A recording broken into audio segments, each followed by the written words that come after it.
En 4 minutos más o menos ya empezamos a empezar a pasar lista para que les avisen a todos, por favor.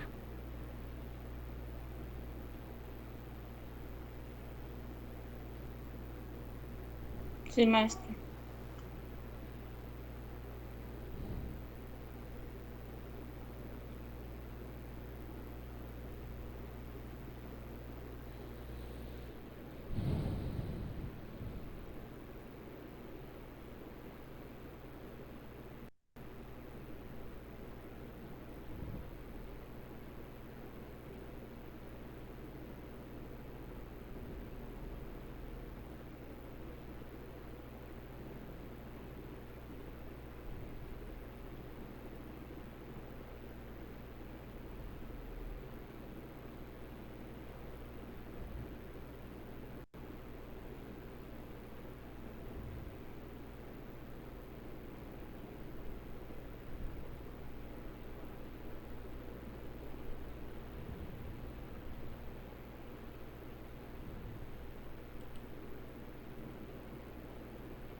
Buenos días, Desdi. Buen día, profe.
Ocupado.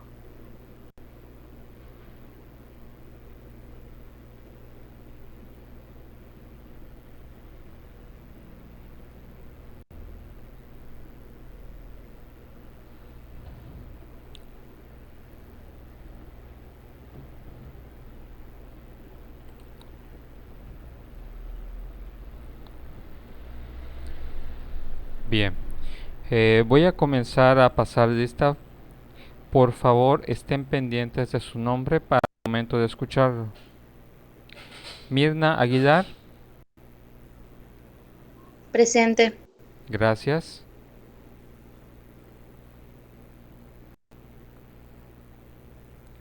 Aceret Facio,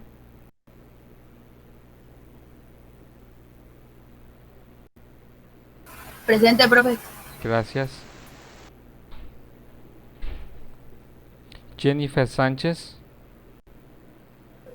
Presente. gracias. Leslie Reyes, Presente. gracias. Natalia Uc, Presente. gracias. Yadai Wicap, Presente, profe. gracias. Misael Zip, Presente, maestro. muchas gracias. Y Reina Morales. Ok, muy bien. Pues primero que nada, buenos días muchachos. Antes de continuar con la exposición, me gustaría saber si ustedes tienen alguna duda, algún comentario de la exposición anterior, algo que no les haya quedado claro, sino para continuar y terminar esta exposición que yo les estaba presentando.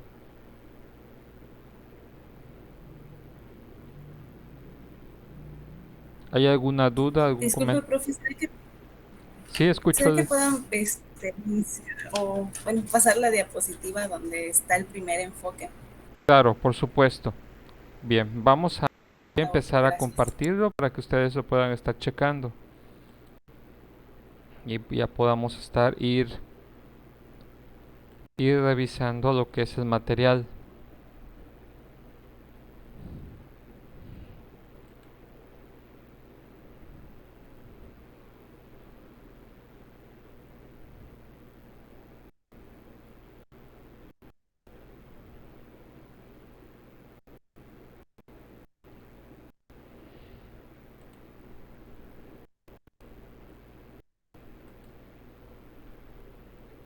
Bien.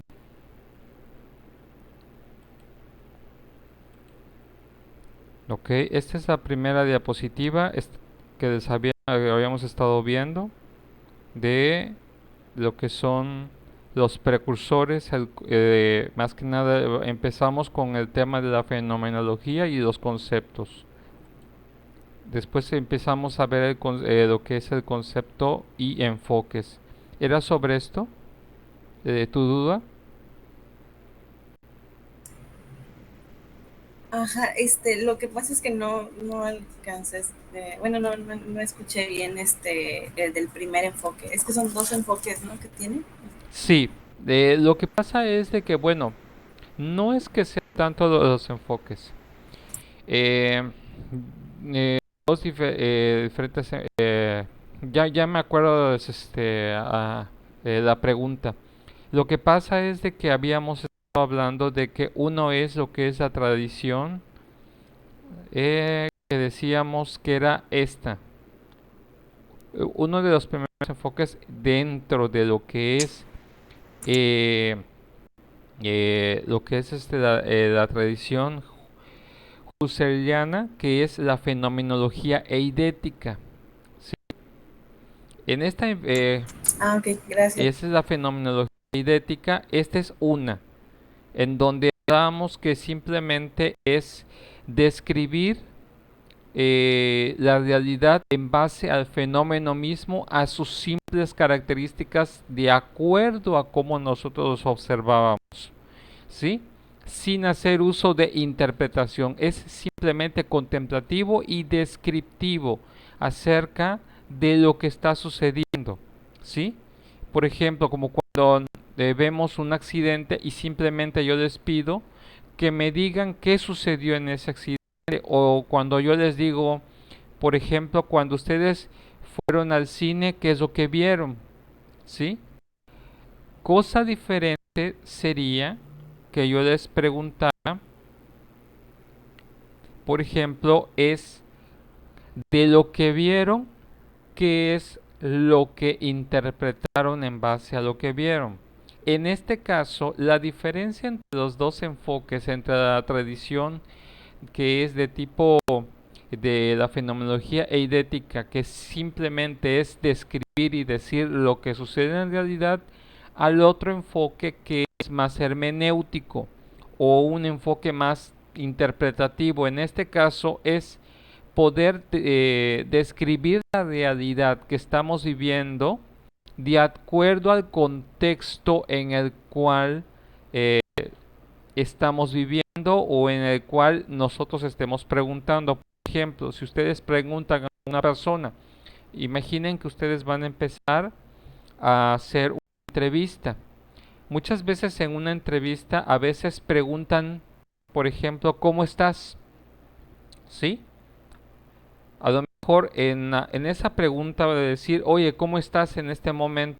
Le estás preguntando, y si lo vemos desde el punto de vista eidético o la fenomenología eidética, simplemente es decir, cómo está la persona en este momento histórico. No le preguntamos otra cosa más que aquello que le estamos preguntando, ¿sí?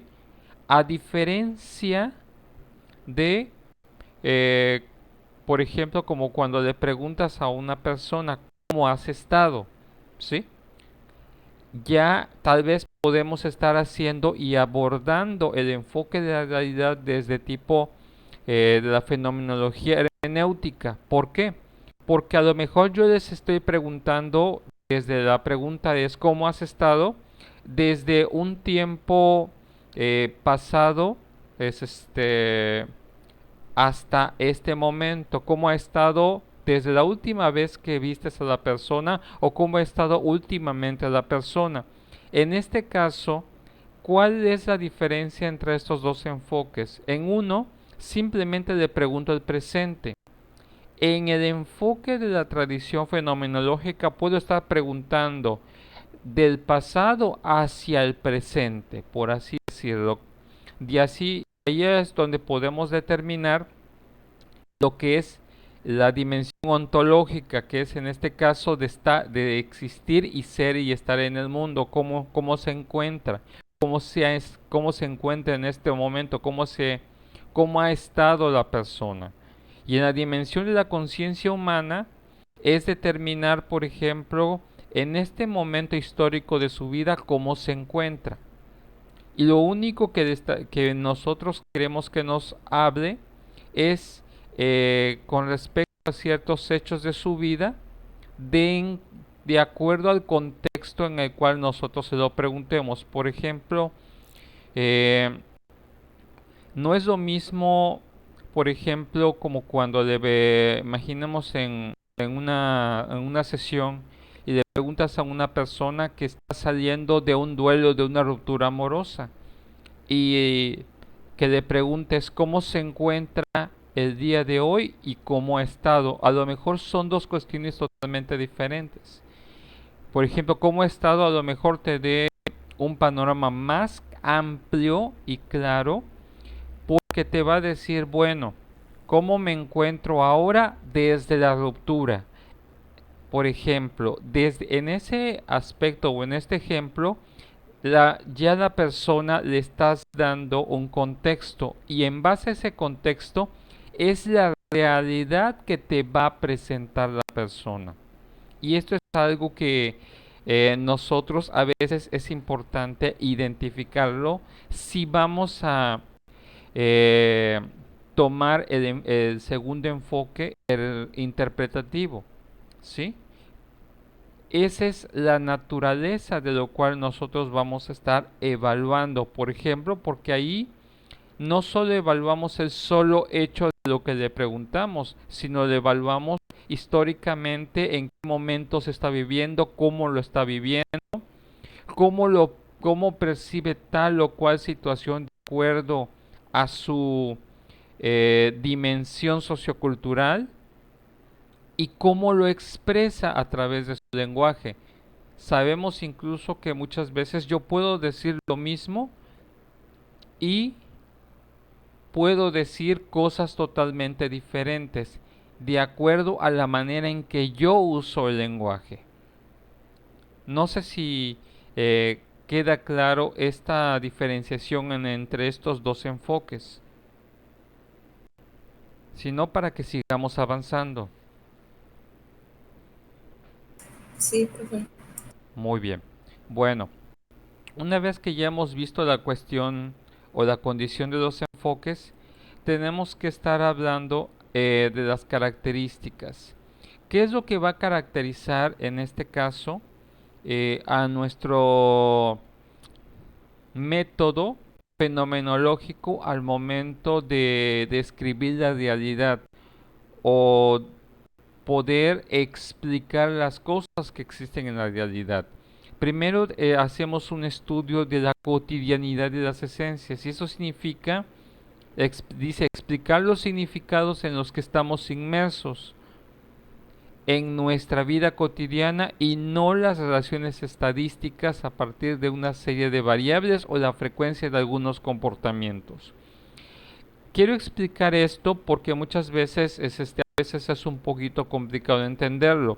Cuando yo hablo de la esencia, ¿a qué me refiero? Me refiero a que, por ejemplo, cuando yo hable de la situación particular de una persona o de un fenómeno de una persona, tengo que relacionarlo en este caso de acuerdo al contexto de la persona. No es lo mismo la experiencia de enamoramiento, por ejemplo, en una pareja de la mujer al varón. Puede ser que ambos estén enamorados, pero su experiencia contextual y particular de acuerdo a sus características y a la esencia particular de cada uno de los individuos es la interpretación o la percepción o la construcción de la realidad acerca de estar enamorado entre uno y otro. ¿Qué significa? En palabras convencionales, cuando hablamos acerca del enamoramiento, hablando de ese ejemplo, no es lo mismo describir el enamoramiento desde la perspectiva masculina a describir el enamoramiento desde la perspectiva femenina. Y no es lo mismo describir incluso dentro de lo que es el aspecto femenino, describir el proceso o la experiencia de enamoramiento entre una joven de 20 años a una joven de 25. De allí es en donde tengo que determinar la cotidianidad de las esencias, lo que llamaríamos el contexto, pero el contexto particular del objeto o el sujeto del cual yo estoy tratando de rescatar esa realidad. ¿Sí? Tiene que quedarles muy claro este aspecto para que nosotros podamos trabajar lo que es el método fenomenológico. ¿Sí queda claro o tienen ustedes alguna duda?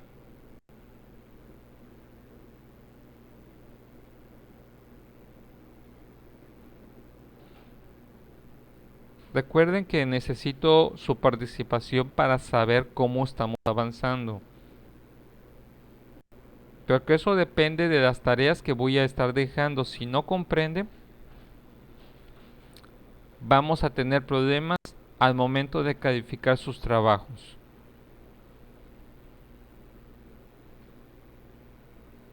¿Cómo vamos en ese ámbito? ¿Sí están comprendiendo? ¿Puedes explicarlo nuevamente, por favor? Más fuerte, por favor. Sí, ¿puedes explicarlo nuevamente, por favor? Sí, este punto de la cotidianidad de las esencias se los pongo en este ejemplo. Por ejemplo, imagínate que tú estás hablando con una amiga y estás hablando de cómo llevar una relación de noviazgo y ambas tienen una relación de noviazgo. Imaginemos en ese aspecto esta condición. La perspectiva que tú tienes acerca de cómo llevar tu noviazgo es muy particular de acuerdo a la naturaleza de tu propia esencia como persona, de lo que consideras que debería de ser llevar un buen noviazgo, a la diferencia que puede tener tu otra amiga que también te puede tener una pareja, y de ahí es en donde viene la situación, el sincretismo o la condición particular de que a veces puedas tener diferencias incluso con tu propia amistad. En el decir, pero oye amiga, mira lo que está haciendo, pero dice que te quiero, pero es que me ama. Y a veces tú dices, ¿cómo es que esta persona no puede entender que realmente esta persona no lo quiere o no la quiere? Si le hace esto. Esto te permite entender del método fenomenológico que tu forma de percibir el trato acerca del proceso de enamoramiento, de cómo tú lo construyes, es independiente a cómo lo construye la otra persona. Porque para la esencia de la otra persona, a lo mejor el hecho de que alguien la cede, que el novio sea tóxico, para ella es una manifestación de amor o una manifestación de que realmente su pareja o su novio realmente está enamorado de ella, y a lo mejor para ti no. No sé si queda claro este aspecto del estudio de la cotidianidad de la esencia. Sí, profe, ya, gracias. Muy bien, perfecto. Ahora, otra de las características es la explicación de los fenómenos dados de la conciencia en la exploración del significado del ser humano. Dice, ¿qué quiere decir ser hombre, mujer o niño en el conjunto de su mundo, de su vida y de su entorno sociocultural? Aquí vamos a tocar un tema muy actual que estamos viendo, que es la autopercepción que tienen las personas de sí mismas. Por ejemplo, y esto es algo que ustedes van a tener que estar trabajando, sobre todo con respecto al contexto de la autopercepción del ser, ¿sí? O la autopercepción de la realidad. Por ejemplo, tú le puedes preguntar a una persona, por ejemplo, ¿eres feliz? Y en este caso, por ejemplo, esa naturaleza de la felicidad puede ser diferente entre una persona y otra, pero es mucho más profundo en la naturaleza del ser humano, es decir, soy una persona feliz, ¿de acuerdo a qué contexto? De acuerdo a qué edad, por ejemplo. Por eso puedes hacer una diferencia en la explicación del fenómeno por la conciencia, del significado, de lo que ser, por ejemplo, una niña feliz, una bebé feliz, una mujer feliz, una joven adulta feliz. Esa es la construcción a la que nos podamos estar refiriendo, o a lo que ahora podamos decir que significa para cada quien ser, qué es lo que ahora, por ejemplo, representa, por ejemplo, para alguna de ustedes ser mujer. ¿Qué significa para ustedes? Que alguien me responda, ¿qué significa para ustedes, muchachas, ser una mujer? ¿Qué representa? Alguien que me pueda responder eso.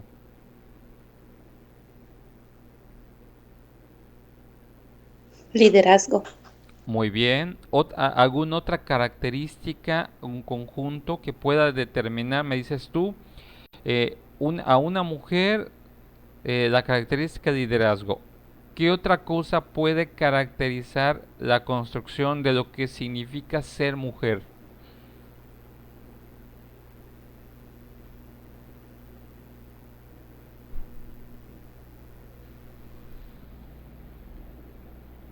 Empoderamiento. Empoderamiento. ¿Ok? ¿Qué entiendes por empoderamiento?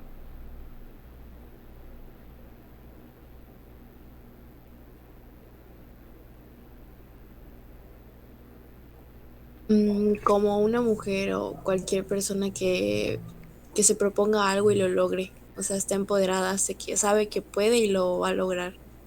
Así yo lo veo. Ujú. Ok, muy bien.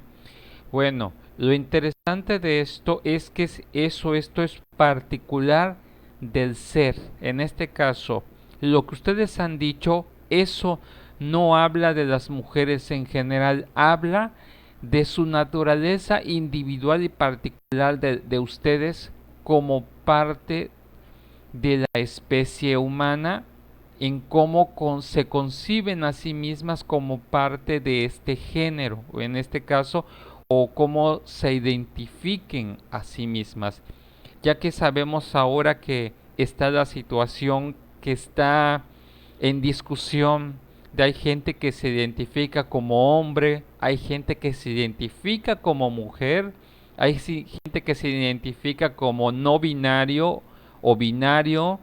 Estos conceptos que ahora ustedes lo están escuchando. Acá lo interesante es profundizar, porque ahorita tenemos un grave problema, porque las personas a veces pueden estar cayendo en una confusión, sobre todo muchos jóvenes que a veces tengan esta concepción, es que yo soy no binario. ¿Y qué significa no binario? ¿Qué significa binario?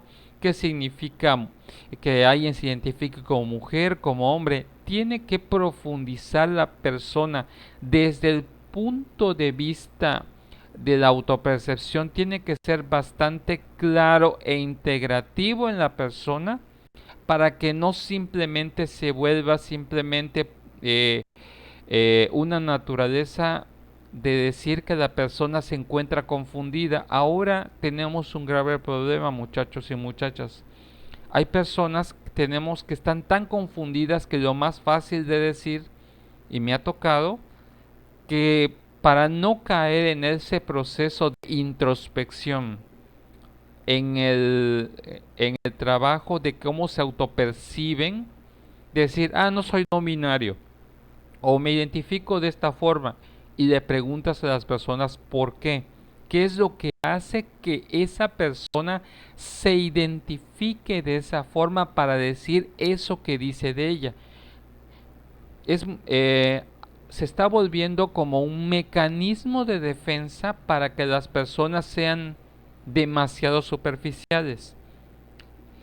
A no ser de que la persona haya profundizado y haya trabajado de forma introspectiva profunda para poder decir, bueno, es que tengo esta característica, me identifico en esto porque veo en mí esto y esto es lo que he construido para mí, que eso significa que yo me identifique de esta forma. No sé si queda claro algún comentario sobre este tipo de cuestiones que les estoy planteando. Quiero escuchar sus opiniones en esta clase sobre este punto, antes de que sigamos avanzando en el siguiente.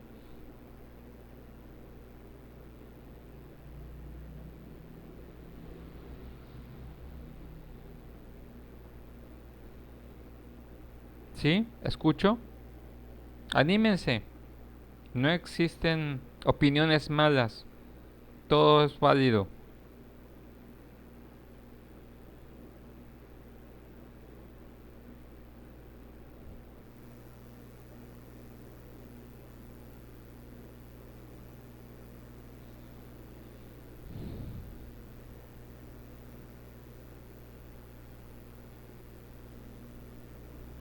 ¿Sí me escuchan?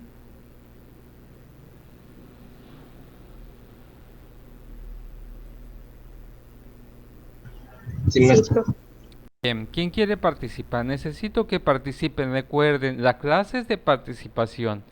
Quien no participe en clase no va a tener calificación, ya se los he dicho.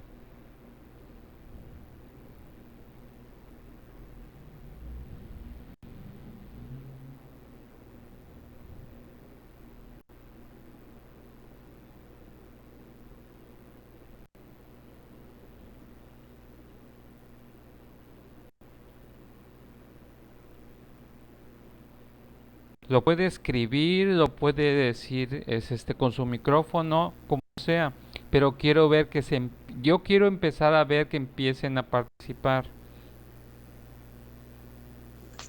O sea que en este punto es que la persona es, dependiendo de sus circunstancias propias, naturales, o sea, enfocándose en él mismo, porque aquí lo que se trata es de evitar generalizar y solamente enfocarse en uno, una propia persona. Exactamente, excelente, muy bien, así es, efectivamente, eso es lo que tratamos de hacer nosotros. No quedarnos simplemente por encimitas, superficiales, porque si nos quedamos de forma superficial es muy cómodo. Ahorita ustedes se van a enfrentar a este tipo de situaciones. Yo me estoy enfrentando, pero ustedes saliendo de la carrera se van a tener que enfrentar y trabajar con esto, porque ahorita estamos teniendo un grave problema, muchachos. Ahorita necesitamos psicólogos que no salgan de la carrera con una perspectiva superficial, no porque la sociedad diga algo, lo vamos a aceptar a rajatabla. Tenemos que profundizar, tenemos que tener un sentido crítico para poder analizar los fenómenos que estamos estudiando. Sobre todo esto, ahorita tenemos un grave problema de cómo las personas se autoperciben. Porque acá lo interesante, y es en donde va a chocar el siguiente punto, yo puedo percibirme de muchas formas, pero para que yo pueda establecer que he aplicado correctamente el método fenomenológico para no estar perpetuando un error, una confusión, yo debo, en este caso, establecer mi proceso, ¿sí? En este caso, ¿qué significa trabajar con la situación del proceso? Esto sirve para que yo tenga que salir de mi zona de confort. Muchas veces es muy cómodo ampararse diciendo, pues es que yo soy así, yo creo que el amor es así, yo creo que las cosas son así. Ajá, pero ¿por qué? Acá lo importante, y esa es la riqueza de este primer enfoque teórico de la psicología, de la fenomenología, es importante trabajar que lo que vas a decir debe de estar sustentado en una realidad, ¿sí? No en una realidad imaginaria que tú te hayas creado, sino una realidad estructurada y sistemática que tú puedas fundamentar de forma lógica y razonada.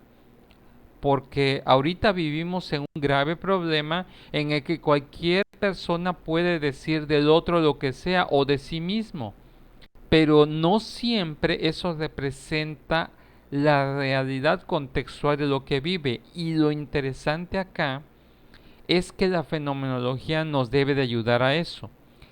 En este aspecto de lo que llamamos el proceso, trabajamos en primera instancia con lo que reconocemos como el primer paso es la descripción del fenómeno, ¿sí? En este caso, por ejemplo, cuando ustedes trabajen con una persona o trabajen sobre algún asunto, primero tienen que describir el fenómeno. Segundo, tenemos que estar trabajando en la búsqueda de las múltiples perspectivas sobre dicho fenómeno o dicho tema o dicha circunstancia, ¿sí? El paso 3 es la búsqueda de la esencia y la estructura. El paso 4 es la constitución de la significación. El paso 5 es el trabajo de la suspensión de un enjuiciamiento. Y el paso 6 es la interpretación completa y sustentada del fenómeno. Quiero que ustedes anoten estos pasos, porque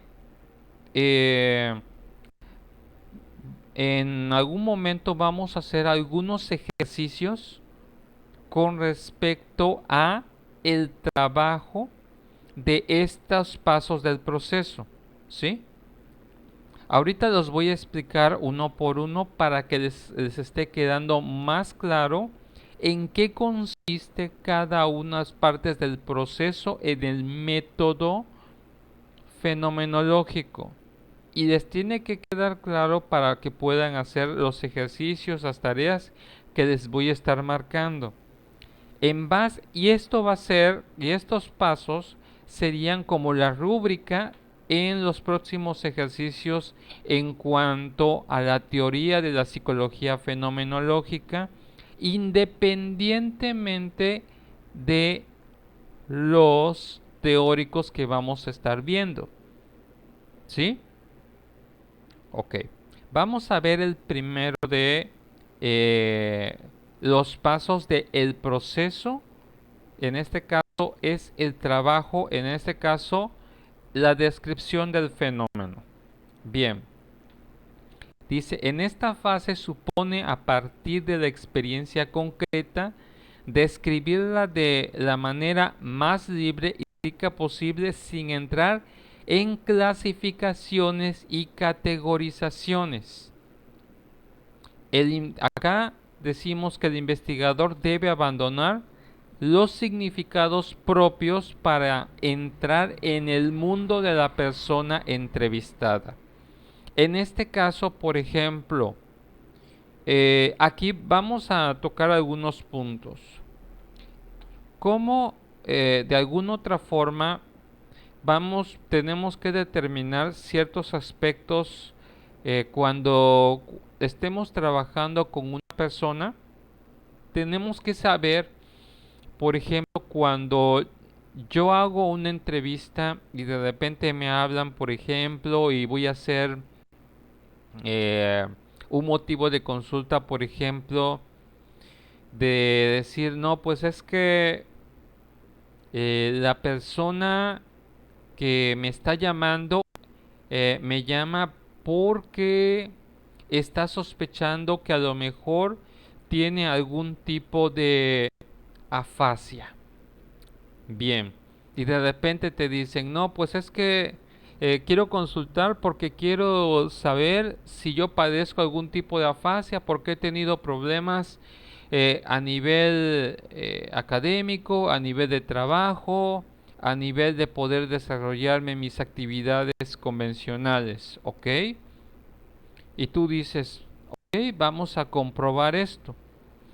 En este caso, a lo mejor el motivo de consulta, el motivo de trabajo de la persona es específicamente sobre lo que la persona quiere saber. En este caso, nosotros como psicólogos, ¿qué es lo que deberíamos hacer en este caso según el método fenomenológico? Primero que nada es preguntarme y cuestionarme a mí mismo. ¿Qué tanto conozco del tema de la afasia? ¿Sé cuáles son las manifestaciones neurológicas de la afasia? ¿Conozco cuáles son los signos y síntomas de la afasia? ¿Puedo reconocer de alguna otra forma a una persona afásica al momento de trabajar con ella?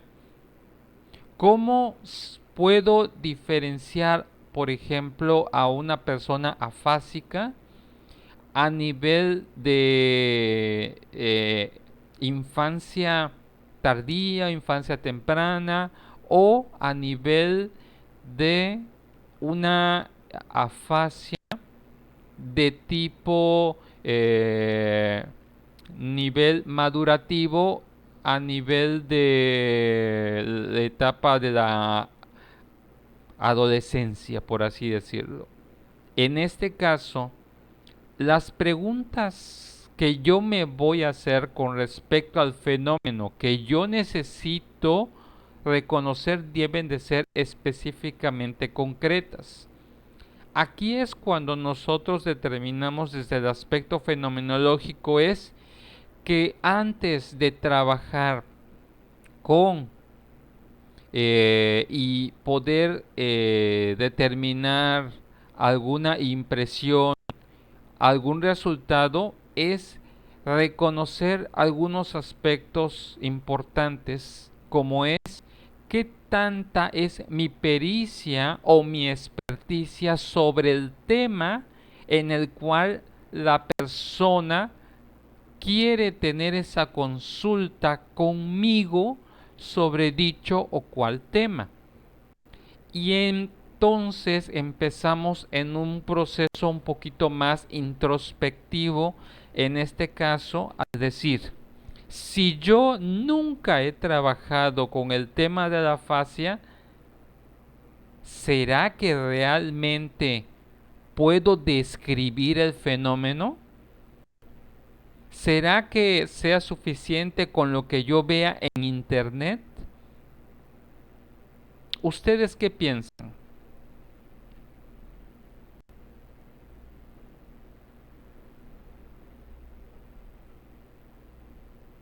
Quiero escuchar. Es que no va a ser fácil. Sí. Siento que no va a ser fácil identificarlo, Ok. porque opino yo que no todas las personas que lo sufren pueden reaccionar de la misma manera. Muy bien, excelente comentario. Y ese es el punto interesante. Y ese es un error garrafal que a veces uno comete. Y les voy a decir por qué. Y tiene mucha razón nuestra compañera. ¿Por qué? Por un punto básico. A lo mejor yo me sé de forma teórica las manifestaciones sintomatológicas, los signos y las señales, el proceso evolutivo de la condición bajo la cual la persona está acudiendo a mí. Pero si yo no conozco la otra parte, como en este caso efectivamente nos hace referencia la compañera, no conozco a la persona, yo no puedo asegurar eso. Ahí es en donde se da el proceso de la experticia, de pasar de la simple eh, teoría a la práctica al ver cómo se manifiesta esto en la naturaleza del sujeto o de dicho sujeto, porque a lo mejor no es lo mismo un niño afásico, una niña afásica, una joven afásica, un adolescente afásico, y menos si no conocemos a la persona. Ahí es en donde tenemos que determinar, en este caso, que yo tenga que describir el fenómeno de forma integral. Tengo que poder calzar los conocimientos teóricos que tengo con las características para poder valorar si realmente hay la presencia o la sospecha de posibles signos y síntomas de tal condición en el sujeto. De allá es como cuando, por ejemplo, caemos a veces en un error, que a veces solo porque la persona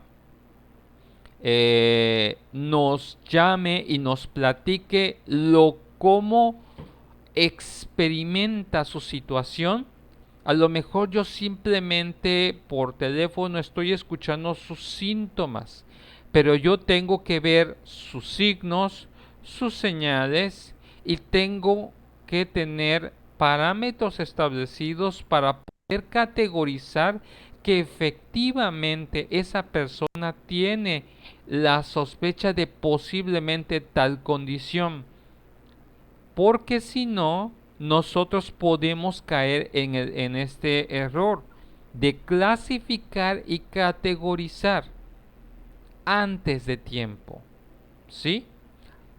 Y ahí es en donde muchas veces yo he encontrado a muchos colegas que son muy propensos a clasificar y categorizar a ciertos individuos de forma apresurada y muchas veces no tienen la suficiente experticia. Si nosotros no llevamos adecuadamente un proceso en este caso y no lo llevamos a consecución y nos predisponemos a caer rápidamente en dar una opinión, podemos nosotros arruinarle la vida. Y les voy a decir esto. Me ha tocado aquí en el consultorio poder determinar falsos dictámenes y falsas impresiones diagnósticas de TDAH. Pero ¿qué creen? ¿Y saben qué es lo peligroso de esto? Lo peligroso es que muchas veces creas el estigma y y he encontrado a colegas que no tienen la preparación ni en el conocimiento ni de experticia ni la pericia en el tema y solo por algunos manifestaciones sintomáticas o ciertos signos y no los valoran en su contexto completo y ya le parten el alma a los niños, porque muchas veces los niños se creen eso, los maestros empiezan a creer eso y los padres también. Y de verdad, lo que muchas veces me ha tocado ver es que después de eso ya hiciste un gran daño cuando a lo mejor no la persona y en este caso el infante o el menor no tenía tal condición y era otra cosa totalmente diferente y por lo cual ya se hizo un daño a la psique y a la estructura madurativa y cognoscitiva del menor, la estructura sistémica de la familia ya la desestructuraste y también la estructura de relación alumno-docente la pudiste haber destruido solo por una impresión mal fundamentada. ¿Ven por qué es la importante en este caso que nosotros antes de decir algo tengamos que fundamentar lo que vayamos a decir o hacer?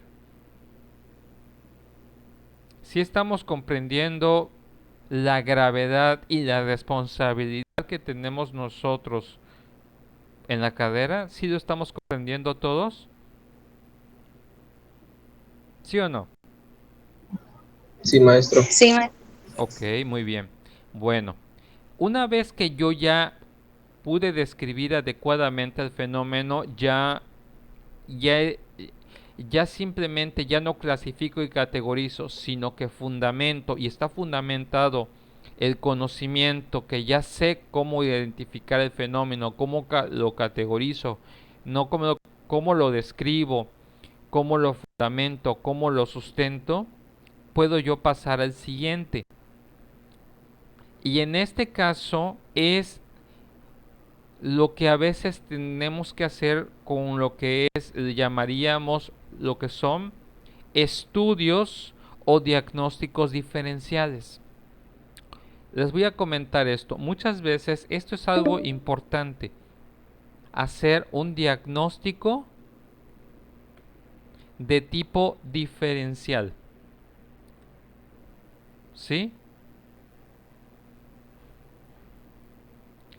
En este caso, esto es lo que nosotros vamos a hacer en la búsqueda de múltiples perspectivas. Tenemos que, ahora sí, no solamente, como deciríamos en el mundo, no pongas todos tus huevos en una sola canasta. Tienes que descartar otras posibles circunstancias o condiciones que puedan estar explicando tal o cual manifestación del fenómeno que se está observando. ¿Sí? Acá lo importante es descartar que no sea por otra situación que se está dando la problemática, la condición o el fenómeno el cual nosotros vayamos a trabajar. Muchas veces es muy fácil decir, es que ese niño de seguro tiene esto. Pero si no contemplamos otro tipo de condiciones u otro tipo de explicaciones, podemos caer nosotros en generalizar y en señalar con mucha facilidad las cosas. Y en este caso, ese es donde aumenta más tu experticia al momento del paso de hacer lo que es eh, el análisis diferencial de otras posibles causas. El investigador dice, debe reflexionar sobre los acontecimientos, situaciones o fenómenos. Se puede obtener distintas visiones, la del investigador y la de los participantes. En este caso, por eso va a ser importante hacer el uso de otras estrategias e instrumentos. A lo mejor es importante lo que yo sé. Muchas veces acuden con nosotros porque somos los expertos en tales temas. Pero a veces no basta solo con lo que tú sabes. A veces tienes que tratar con los participantes, a lo mejor con el paciente. Y otras veces, además del paciente, bueno, ¿qué pasa con la maestra? ¿Qué pasa con la familia? ¿Qué pasa con los amigos? ¿Qué pasa con la pareja? ¿Qué pasa con la comunidad? ¿Sí me explico? Aquí tenemos que descartar que no sea por otra condición, porque muchas veces vamos a ver aspectos de comorbilidad. Bien, ya se está terminando esta clase. ¿Cuánto tiempo llevamos para pasar, si no para pasar a la siguiente, para cortarle ahorita, para pasar a la siguiente, dice que la llamada terminará en 7 minutos. 7 minutos. Les voy a estar contando el tiempo, este, para pasarnos. Según yo, ya terminó el tiempo. Para pasarnos a la siguiente enfoque, el siguiente link.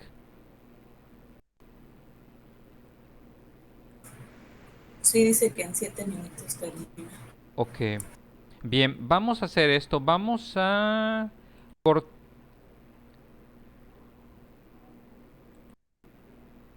Vamos a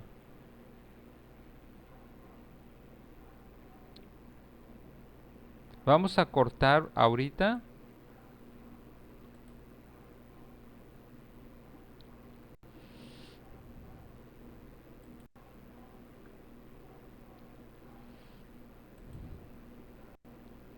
Vamos a cortar vamos a cortar ahorita para poder conectarnos a la otra.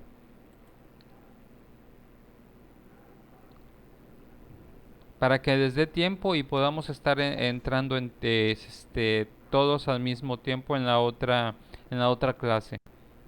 ¿Sí? Ahorita voy a cerrar la sesión. Sí, maestro. ¿Sí? Ok. Ahorita nos volvemos a ver.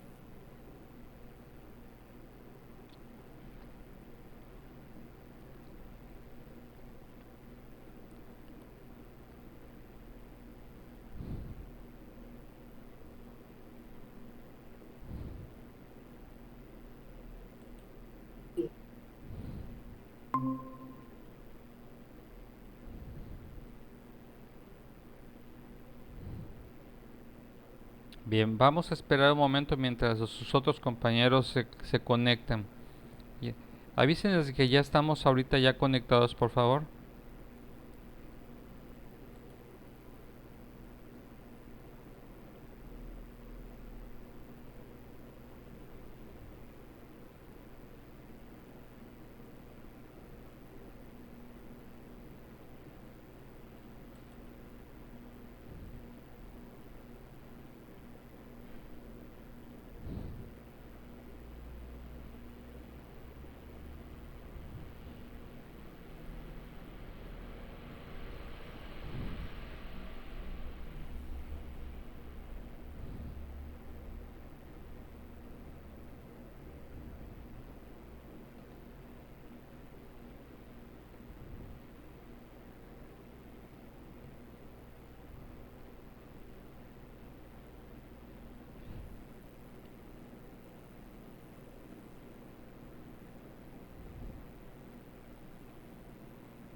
Coméntenles que en 2 minutos ya empiezo otra vez con la exposición para que todos, para que no tarden en conectarse, por favor.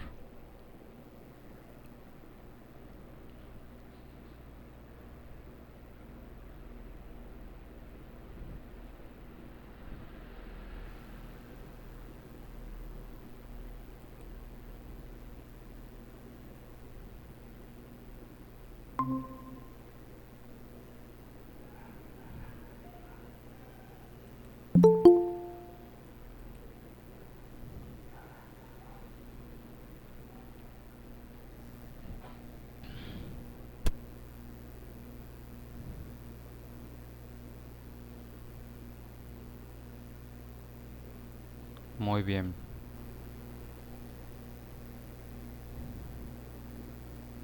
Bien, vamos a continuar con la clase para no seguirnos atrasando.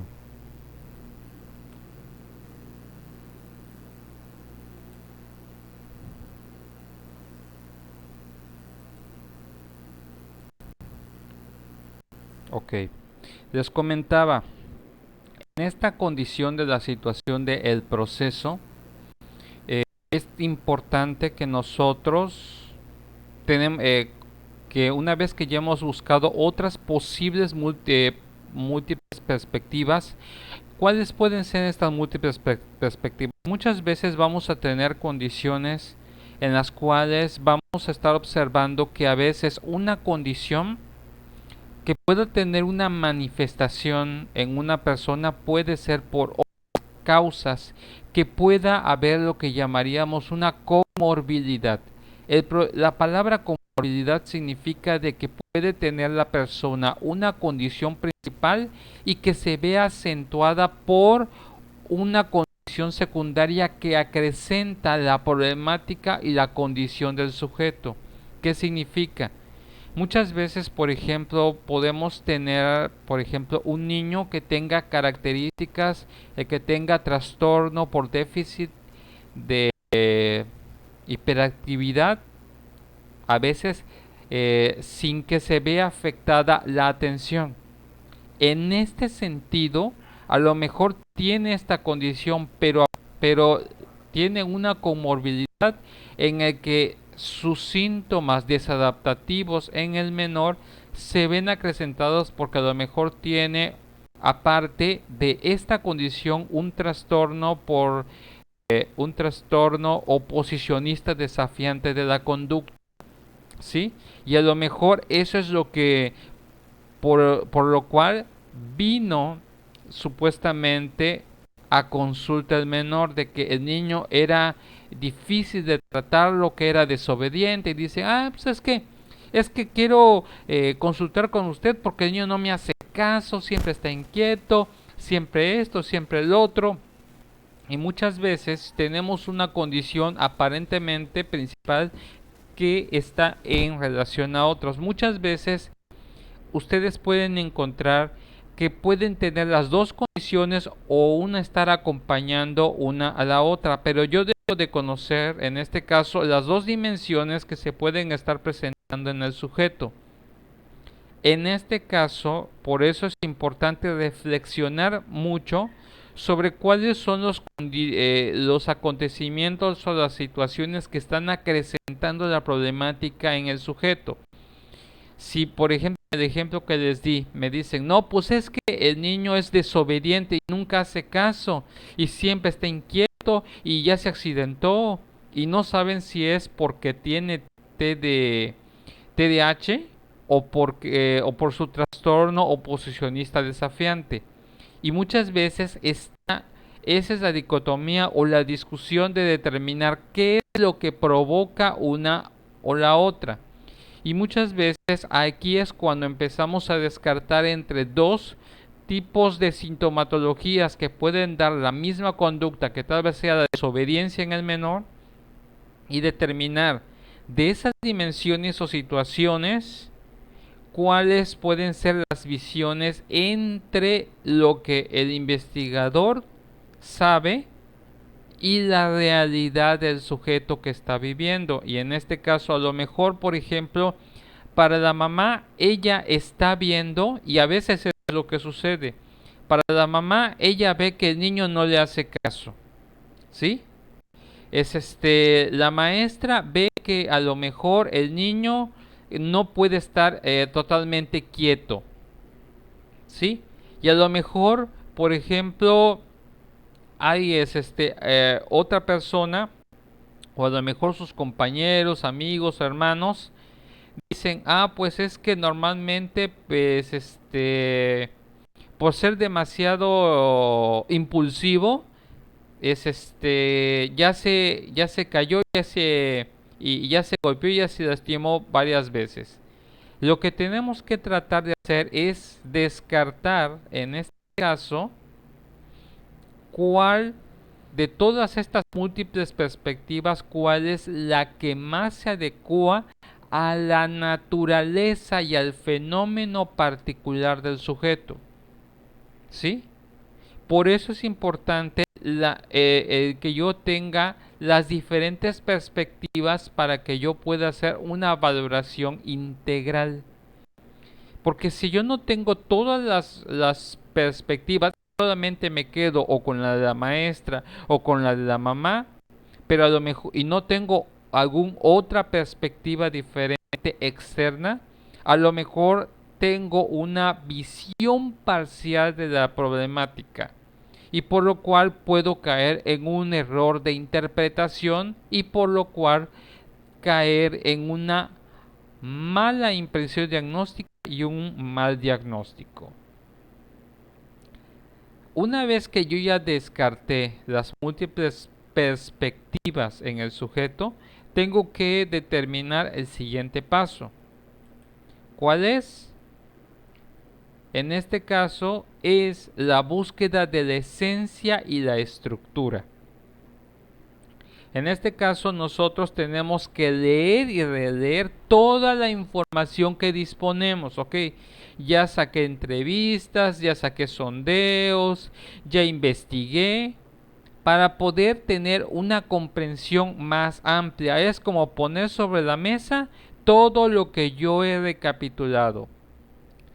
Y una vez que ya lo tengo sobre la mesa, ¿qué es lo que tengo que hacer? Intentar captar la estructura del objeto de estudio y las relaciones entre las estructuras. En este caso, por ejemplo, ¿a qué me refiero con esto, con la situación del fenómeno, como con el ejemplo del niño?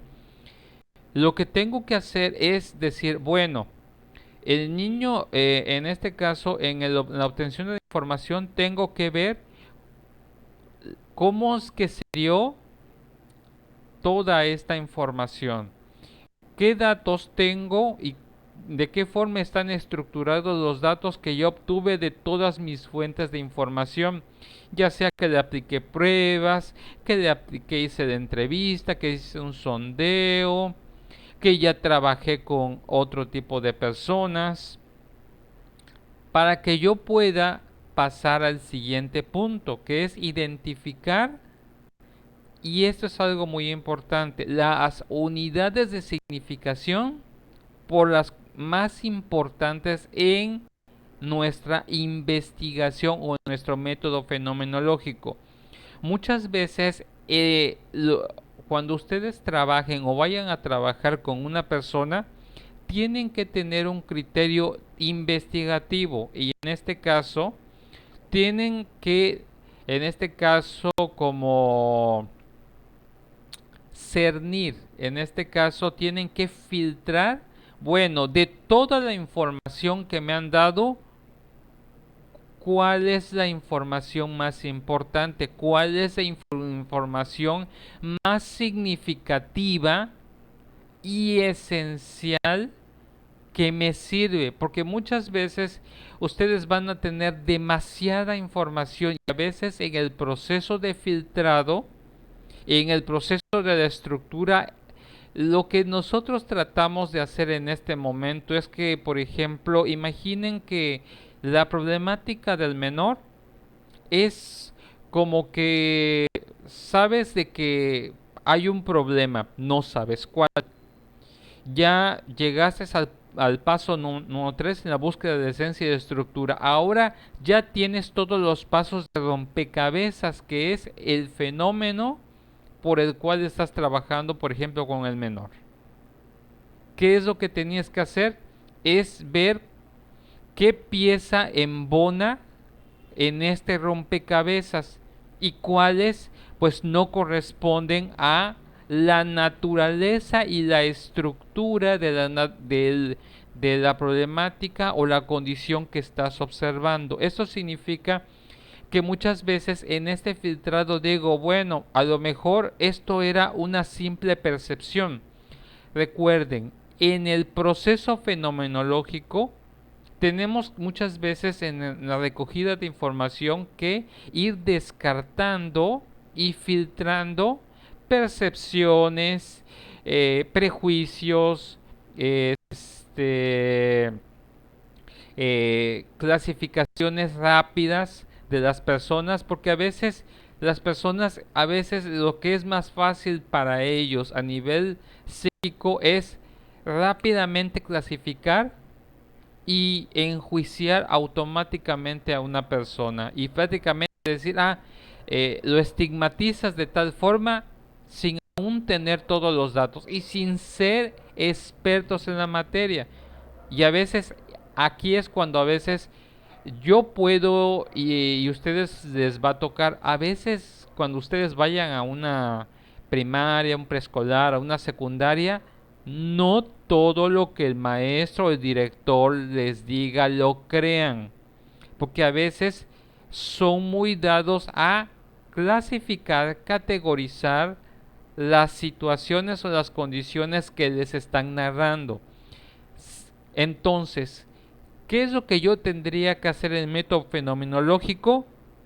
Trabajar con las evidencias y en este caso los hechos que estén libres de interpretaciones, libres de calificaciones o clasificaciones de personas que no tienen la preparación para poder dar ese punto de vista. Recuerden, un punto de vista es una perspectiva subjetiva que puede contaminar mi proceso investigativo y en este caso yo tengo que tener la suficiente experticia para poder saber qué preguntar y determinar, bueno, esto me contaron, pero esto me parece más un juicio de valor,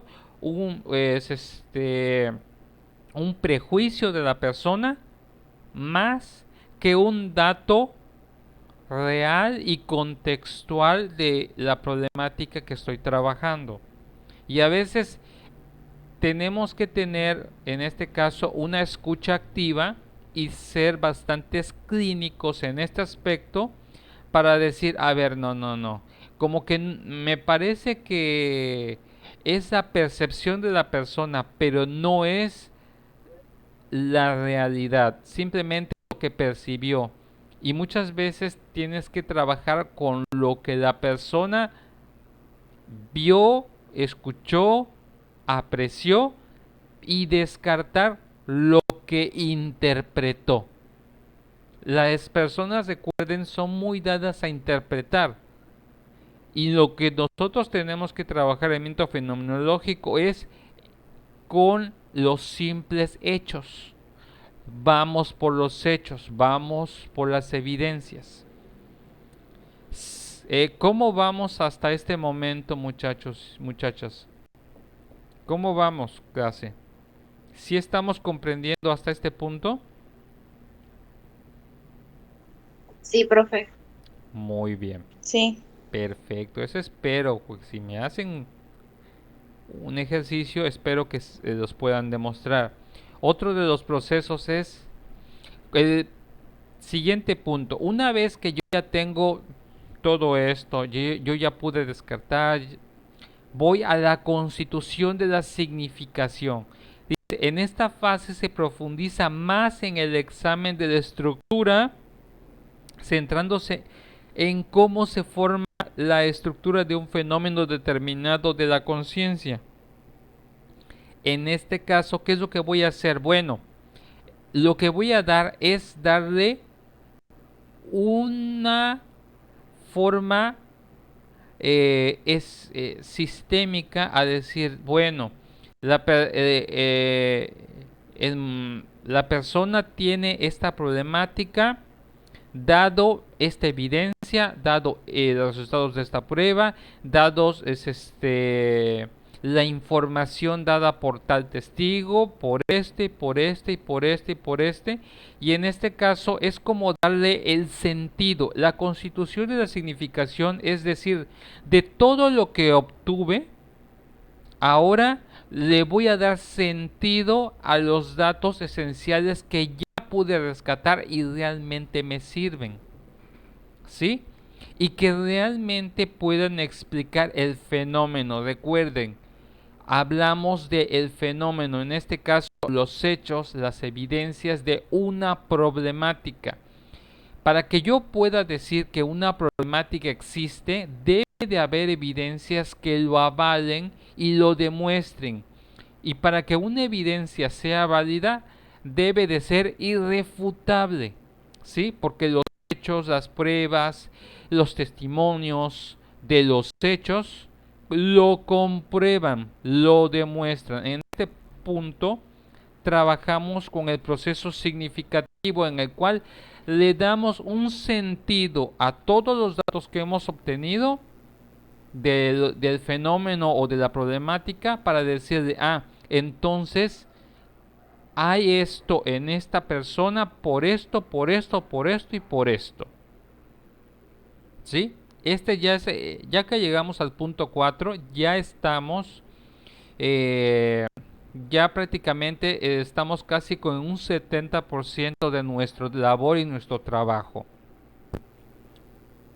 Ahora, una vez que ya pasamos esto y ya le dimos sentido a todo, a lo que hemos obtenido y ya lo hilamos como si fuera una red o una cadena, vamos al punto número 5, que en este caso, y esto es algo muy importante, es la suspensión de enjuiciamiento. El investigador dice suprime todos sus juicios según recoge información y se familiariza con el problema. Se trata de distanciarse de la actividad para poder contemplarla con libertad. En este caso, ¿qué es lo que yo tengo que hacer siempre y ya en